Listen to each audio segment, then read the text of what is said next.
Om Swastiastu, perkenalkan nama saya Gede Aditya dari kelas 12 TKR 1 nomor absen 7.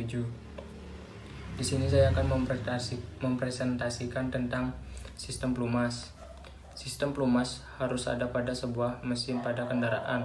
Di dalam mesin kendaraan bila kendaraan tersebut menyala, pastinya terdapat komponen-komponen yang saling bersinggungan sehingga diperlukan sistem pelumas pada kendaraan. Sistem pelumas ini sangat penting, mengingatkan fungsi sistem pelumas bagi mesin yang sangat riskan. Sistem pelumasan pada kendaraan memiliki beberapa fungsi diantaranya.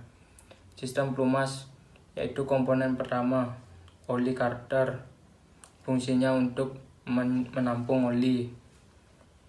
Tongkat ukur kedalaman, fungsinya untuk mengukur oli.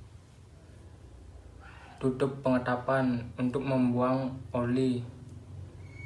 Saringan kasar untuk menyaring oli agar tidak dapat benda-benda kecil yang masuk pada bagian crankshaft atau pompa oli. Pompa oli fungsinya untuk menyedot oli. Saringan oli utama untuk mensaring semua oli-oli agar tidak ada percikan-percikan besi yang sedang masuk. Pengirim signal tekanan minyak yaitu berfungsi untuk memberikan pelumas pada camshaft.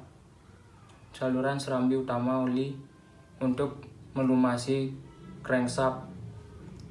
Saluran masuk udara ventilasi ruangan karter berfungsi untuk agar oli dapat dingin lebih cepat. Tutup pengisian oli fungsinya untuk memasukkan oli ke dalam mesin. Penggerak roda gigi pompa minyak berfungsi untuk menyalurkan dari camshaft ke semua crankcase.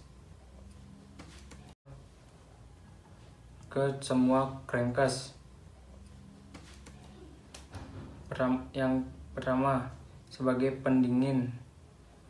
Fungsi yang kedua adalah minyak pelumas. Sebagai pendingin, minyak pelumas akan mengalirkan ke seluruh sistem atau bagian di dalam mesin yang bergerak. Komponen yang bergerak dan saling bergesekan tersebut akan menimbulkan panas. Minyak pelumas yang mengalir ke komponen tersebut akan menyerap panas yang ditimbulkan sehingga minyak pelumas berfungsi sebagai pendingin komponen-komponen mesin. Ya, terima kasih. Materi selanjutnya ini akan dilanjutkan oleh teman saya. Di sini saya akan melanjutkan materi teman saya. Yang kedua, sebagai pelumas. Fungsi yang kedua yaitu pelumas berfungsi sebagai pelumasan, yaitu melumasi bagian-bagian yang saling bersinggungan. Hal ini dilakukan untuk mencegah kehausan berlebih ketika bagian-bagian tersebut saling bergesekan atau bersinggungan. Minyak pelumas akan membentuk lapisan oil film pada bagian yang dilumasi, sehingga komponen-komponen yang saling bersinggungan tidak akan langsung bersinggungan karena adanya lapisan oil film. Yang ketiga, sebagai pembersih.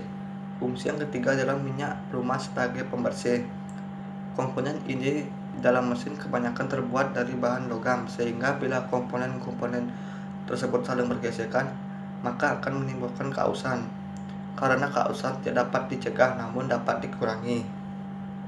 Keausan akan menyebabkan adanya bram-bram besi. Ini harus dibersihkan dari komponen yang saling bergesekan tersebut agar tidak menyebabkan keausan yang berlebih. Membersih bram-bram besi ini dilakukan oleh pelumas karena pelumas bersirkulasi pada bagian-bagian mesin yang saling bergesekan. Pelumas yang mengalir tersebut akan membawa bram-bram atau kotoran besi ke bagian karter atau penampung oli. Bram-bram ini akan disaring dan ditangkap oleh magnet yang dipasang pada bagian karter. Minyak pelumas sebelum disirkulasikan ke bagian-bagian mesin juga mengalami proses penyaringan terlebih dahulu. Penyaringan ini dilakukan oleh komponen filter oli. Yang keempat, sebagai perapat. Fungsi yang keempat adalah minyak pelumas sebagai perapat. Minyak pelumas yang melumasi bagian mesin yang presisi yang menjadi perapat yang mencegah terjadinya kebocoran gas atau blow by gas. Contohnya yaitu saat pelumas melumasi bagian piston dan dinding silinder. Pada bagian ini, pelumas berfungsi sebagai perapat yang mencegah terjadinya kebocoran gas pada ruang di atas piston ke bagian bawah piston.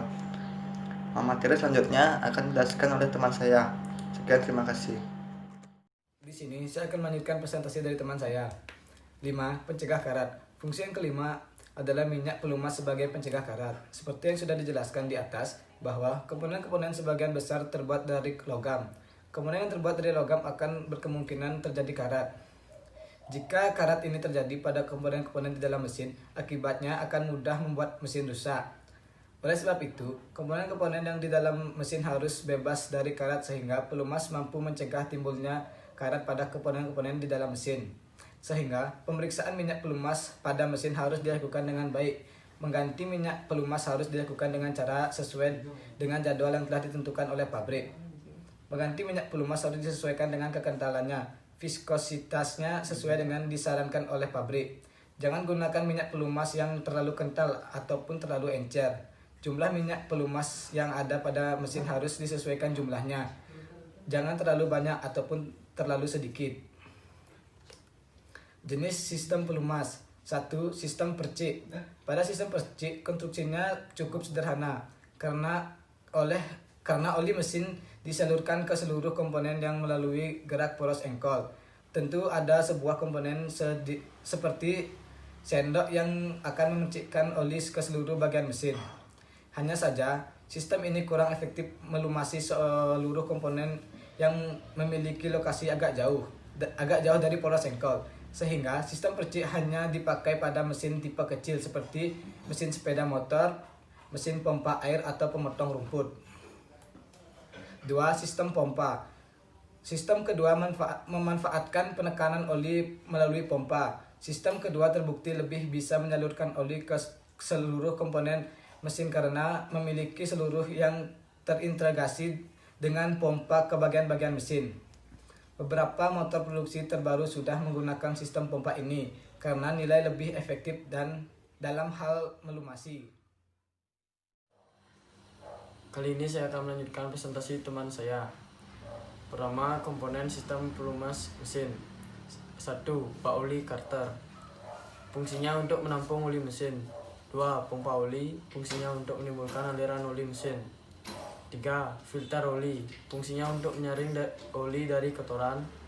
4. Oli feed. Fungsinya sebagai media oli mengalir yang tersebar pada seluruh bagian mesin. 5.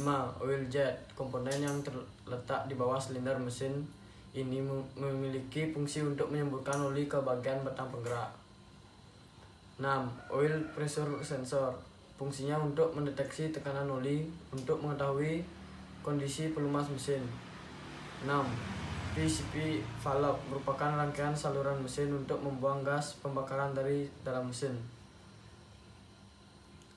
Sistem kombinasi. Sistem kombinasi memiliki dua unit seperti yang dijelaskan di atas. Di bagian ruang engkol terdapat sendok yang akan memercikan oli mesin dan hal itu masih ditambah dengan keberadaan pompa oli untuk menyalurkan pelumas ke bagian terjatuh dari ruang engkol. Cara kerja pelumas pada mesin. Saat kondisi normal, oli terkumpul pada bak oli atau karter yang terletak pada bagian paling bawah mesin. Sementara itu, pompa oli memiliki input yang digerakkan dari engkol mesin. Umumnya, pompa ini menggunakan rotary pump. Ketika mesin start, poros engkol akan memutar pompa oli akibatnya terjadi sedotan pada bagian inlet hose oil pump. Kedua, oli masuk ke dalam pompa melalui inlet valve dan pada sisi lainnya oli ditekan oleh pompa. 3. Oli bertekanan tersebut mengalir melalui jalur oli masuk ke dalam filter oli. 4. Di dalam filter, oli disaring dari berbagai kotoran dan kerak. 5. Setelah disaring, oli kemudian disalurkan melalui oil fan menuju bagian atas mesin dan ke oil jet. 6. Sampai di atas mesin, oli secara otomatis dan melumasi poros cam dan rocker arm. Selanjutnya, oli kembali ke karter melalui saluran oli di samping blok silinder. 7. Sementara itu, oli akan keluar dalam bentuk semprotan dari oil jet di bagian bawah silinder untuk melumasi bagian piston dan connecting rod.